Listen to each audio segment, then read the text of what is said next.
বোন, ওই বিল্ডিংয়ের ছাদে বলেও রাত 3টার পর তাকাবেন না, কথাটা আমাকে বলেছিল সিয়াম। ও আমাদের পাশের ফ্ল্যাটেই থাকে।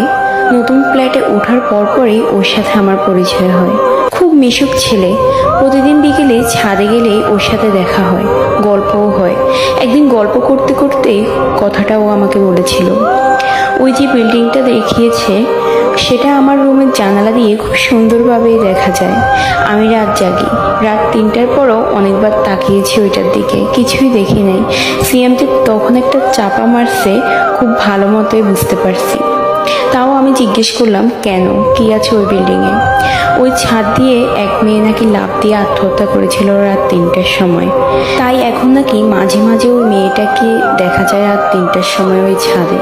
আমি হেসেই ফেললাম, ও আচ্ছা তাই, আমার ভূত দেখার খুব শখ। এখন থেকে রাত 3টার সময় বিল্ডিংয়ের দিকে তাকিয়ে থাকবো। আমি সত্যি